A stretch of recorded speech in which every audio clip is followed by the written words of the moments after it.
Semakin berkembangnya internet di Indonesia, semakin banyak pula yang mengenal website. Website adalah apa yang Anda kunjungi setiap hari di internet, mulai dari sosial media berupa Facebook dan Twitter,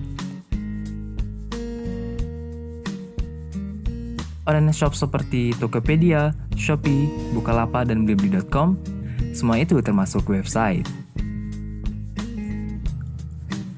Website sendiri memiliki pengertian sebuah kumpulan halaman pada satu domain di internet yang dibuat dengan tujuan tertentu dan saling berhubungan serta dapat diakses secara luas. Untuk membuat website menggunakan WordPress, terdapat dua pilihan, yaitu secara online dan offline.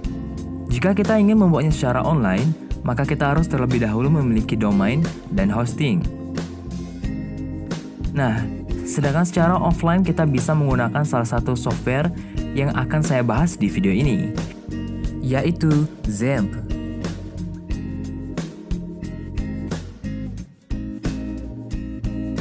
Sejarah mencatat, software Zemp pertama kali dikembangkan oleh tim project bernama Apache Friends.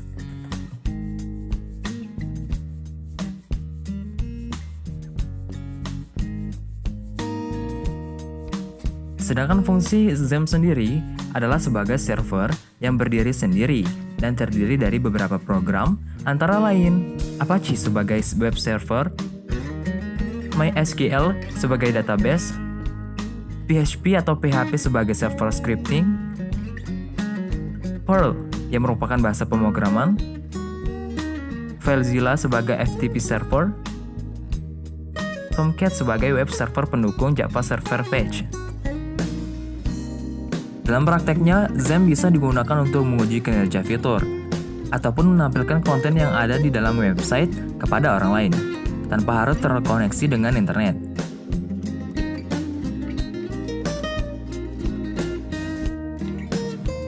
Zemp bekerja secara offline, layaknya web hosting biasa, namun tidak bisa diakses oleh banyak orang. Maka dari itu, Zemp biasanya banyak digunakan oleh para mahasiswa ataupun pelajar untuk melihat hasil desain website sebelum akhirnya dibuat online menggunakan web hosting yang biasa dijual di pasaran.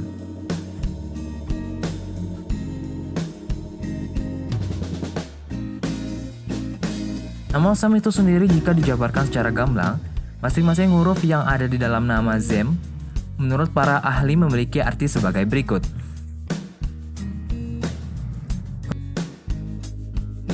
Yang pertama adalah X atau cross-platform, merupakan kode penanda untuk software cross-platform atau yang bisa berjalan di banyak sistem operasi. Jadi, ada Zemp untuk Windows, Zemp untuk Mac, dan untuk Linux.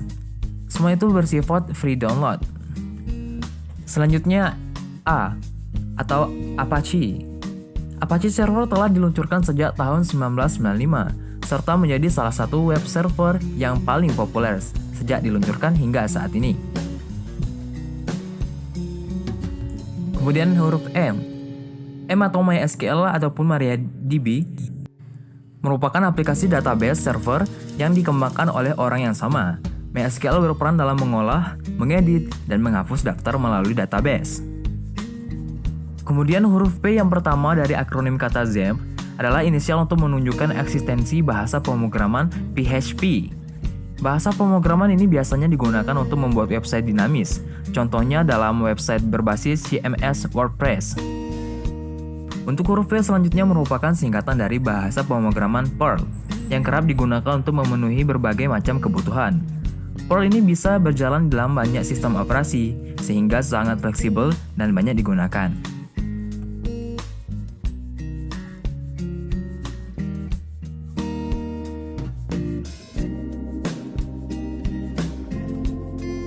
Yang pertama yaitu PHPMyAdmin. Sama seperti fungsi PHPMyAdmin pada web hosting sesungguhnya, peran PHPMyAdmin dalam aplikasi Zemp juga diplot sebagai pengatur konfigurasi MySQL. Untuk membuka PHPMyAdmin di Zemp, caranya Anda bisa langsung mengetikkan URL berikut ini. Selanjutnya yaitu htdocs, merupakan nama sebuah folder bagian dari Zemp yang berfungsi untuk menyimpan berbagai file dan dokumen yang akan ditampilkan ke dalam website. Kapasitas penyimpanan di dalam menu htdocs bergantung kepada hard disk yang terpasang di dalam perangkat komputer kita. Dan yang terakhir adalah control panel. Control panel memberikan kita akses lebih leluasa dalam mengatur database, mengunggah file, atau melakukan setting lebih detail terkait website.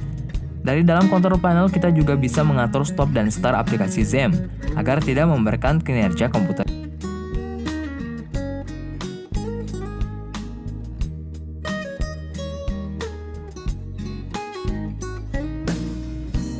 Mungkin itulah sedikit penjelasan tentang software XAMPP. Jika ada kekurangan saya mohon maaf. Dan jika ada kritik dan saran, silakan tinggalkan pesan Anda di kolom komentar. Akhir kata saya ucapkan terima kasih.